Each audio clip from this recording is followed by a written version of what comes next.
Hola queridos amigos, bienvenidos a este nuevo episodio del podcast. Muy bienvenidos todos, espero que estén muy bien.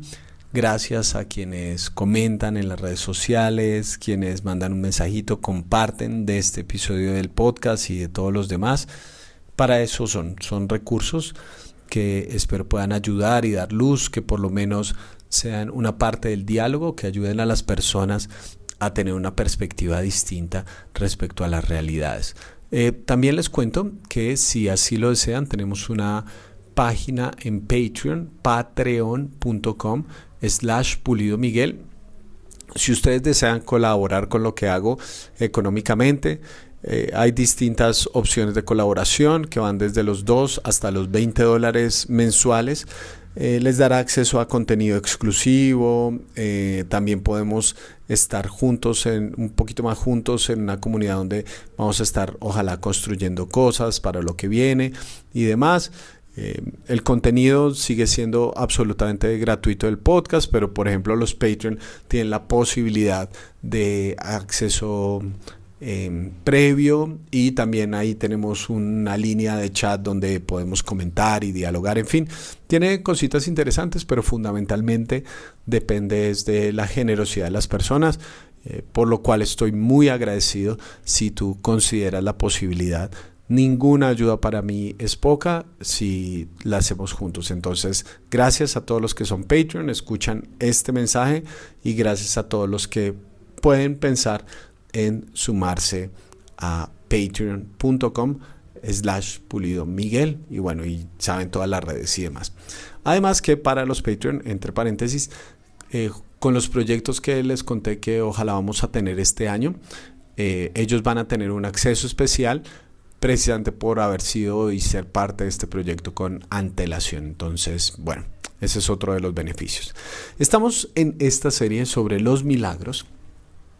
La semana pasada el podcast pasado, los podcasts son atemporales, estuvimos hablando sobre una introducción. Dijimos que hay dos extremos en cuanto a nuestra interpretación de los milagros, y lo que vamos a tratar de abordar en esta serie es una pregunta de por qué los milagros. De todos los milagros que hizo Jesús, algunos que no quedan registrados en los evangelios, ¿por qué tenemos estos específicamente? ¿Qué propósito tienen? Y los vamos a ver a partir del Evangelio de Marcos, que comienza con ese encabezado, que es el comienzo del Evangelio de Jesucristo, el Hijo de Dios. Entonces, apunta a esa realidad de subvertir, cambiar la corriente normal de las cosas. Y creo yo que una de las cosas más revolucionarias que ocurre es precisamente con los milagros. Hoy, este nuevo episodio de la serie se llama Milagros, el arte de saber entrometerse. Nosotros solemos, como seres humanos, definir nuestro propósito a partir de lo positivo, lo cual está bien. Entonces defines tu propósito a partir de lo que te gusta, a partir de tus pasiones, de tus talentos, de tus capacidades, es decir, las cosas positivas, de cómo las circunstancias te van encaminando a, por ejemplo, estudiar una carrera que va a potenciar lo que vas a hacer en X o Y circunstancia. Gente que tiene talentos, por ejemplo, para vender, entonces se dedica a eso y siente que es su propósito de la vida. Y eso está bien definir parte del propósito a la luz de lo que nosotros somos y de nuestras capacidades. A mí, por ejemplo, me gustaba en mi época de adolescente, me gusta mucho la música. Como soy de iglesia, la mayoría de personas que estuvimos en una iglesia, sirviendo en una iglesia desde adolescentes.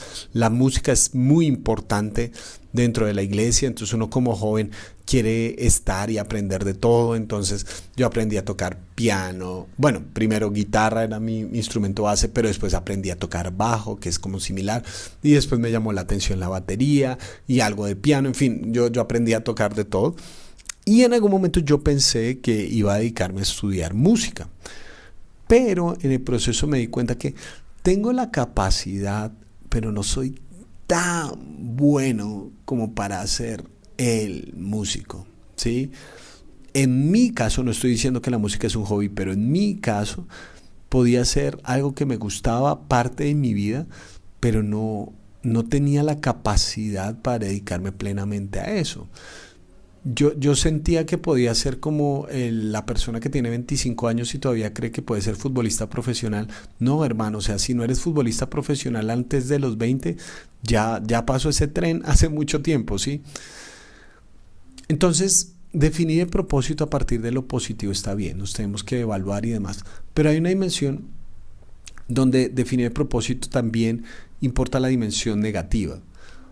Es decir, no solo por lo que estamos a favor, sino por lo que estamos en contra. Por cosas que nosotros quisiéramos abolir del mundo. Quisiéramos que nuestra intervención, quisiéramos que nuestras acciones, quisiéramos que nuestra profesión le quitaran al mundo. Cosas que consideramos que está mal. En parte yo me dediqué a los jóvenes y ha sido la vocación de mi vida durante los anteriores 20 años, no exclusivamente los jóvenes, pero principalmente los jóvenes. Ha sido la vocación de mi vida, en parte por una dimensión negativa. Dentro de la iglesia, cuando yo dije que yo quería dedicarme a eso, a servir a las personas, la pastoral y demás, me dijeron, bueno, entonces probemos con los jóvenes para ver si puede ser pastor de verdad. Se dieron cuenta de esa declaración, cómo interpreta como si los jóvenes fueran una especie de laboratorio, como que no son personas de verdad, como que es un laboratorio de pruebas para ver si puedes pastorear a gente de verdad. Y yo me rehusé de todo corazón a eso. O sea, yo me rehusé de ver a pastores de jóvenes que simplemente veían a los jóvenes como un trampolín para el verdadero pastorado. No, ser pastor de jóvenes es el verdadero pastorado. Sí, estoy trabajando con personas reales, personas específicas con necesidades específicas. Entonces, esa dimensión como negativa que me hizo mucho ruido en mi corazón, también me ayudó a determinar el propósito. Vivimos en un entorno que es tan políticamente correcto que queremos como no molestar a nadie, que a veces no levantamos nuestra voz respecto a lo que estamos en contra. Y el primer milagro del que tenemos testimonio en Marcos nos lleva a reflexionar profundamente sobre ese hecho. La historia se narra en Marcos capítulo 1, versículos 21 hasta el 28. Dice así: Entraron en Capernaum y tan pronto como llegó el sábado, Jesús fue a la sinagoga y se puso a enseñar. Entonces, tenemos Jesús en una ciudad importante. Y lo primero que hace es que en el día sábado, el día más importante de la semana, el día religiosamente más estricto para los fariseos y los judíos, Jesús va directo a la sinagoga, el lugar de reflexión, ¿sí? El lugar de discusión de la Torá, el epicentro de la fe, porque claro, podemos hablar del templo, pero el templo solamente estaba en Jerusalén. Entonces la sinagoga dentro de una ciudad como Capernaum, que no era la capital, Jerusalén, entonces la sinagoga era el epicentro donde estamos creciendo, donde estamos aprendiendo, donde estamos discutiendo sobre la Torá, sobre la palabra de Dios. Entonces la gente anhelaba ser como los fariseos, que eran las personas que estaban a cargo de la sinagoga, los maestros de la ley, las personas que saben de este tema, ¿no? Que saben de Dios. Y se enseñan a la sinagoga. Yo no voy a aprender de economía, de política y todo eso. Claro, habrá temas subsecuentes, pero principalmente voy al epicentro donde me van a enseñar de Dios, porque allá están los hombres de Dios, quienes son los que enseñan. Entonces, estamos en un sábado, el día más importante de la semana. 2, estamos en una sinagoga. Y 3, Jesús está enseñando. Versículo 22 dice: La gente se asombraba de su enseñanza, porque la impartía como quien tenía autoridad y no como los maestros de la ley. Eso es una declaración sumamente revolucionaria, porque está diciendo que las personas que están en esa sinagoga no tenían autoridad. Enseñaban, pero sin autoridad. ¿Y cómo nos describe ese elemento de autoridad? Con un milagro. De repente, en la sinagoga, un hombre que estaba poseído por un espíritu maligno gritó: ¿Por qué te entrometes, Jesús de Nazaret? Has venido a destruirnos. Yo sé quién eres tú, el Santo de Dios. Cállate, lo reprendió Jesús, sal de ese hombre. Entonces el espíritu maligno sacudió al hombre violentamente y salió de él dando un alarido. Todos quedaron tan asustados que se preguntaban unos a otros: ¿qué es esto? Una nueva enseñanza, pues lo hace con autoridad, da órdenes incluso a los espíritus malignos y le obedecen. Como resultado, su fama se extendió rápidamente por toda la región de Galilea. Quiero que noten algo muy interesante. ¿Dónde aparece el Espíritu? Un sábado en una sinagoga. Pero las palabras que utiliza este espíritu maligno de la boca del hombre es: ¿por qué te entrometes, Jesús de Nazaret? Entrometerse es la idea de meterse en medio de. ¿Por qué los interrumpes? Es decir, los espíritus malignos, este espíritu maligno estaba cómodo en la sinagoga un sábado hasta que llegó Jesús. Esta es una crítica muy fuerte, porque ellos habían creado un sistema religioso donde los demonios se sentían cómodos. Que si no se hubiera metido Jesús, esta persona siguiera atormentada por los espíritus malignos. Si pensamos en temas de la autoridad, la autoridad, por supuesto, tiene una dimensión de integridad entre lo que se hace y lo que se dice, porque no es solamente como la reflexión de la vida y del poder de Dios y nada, sino que hay una integridad entre lo que se hace y lo que se dice.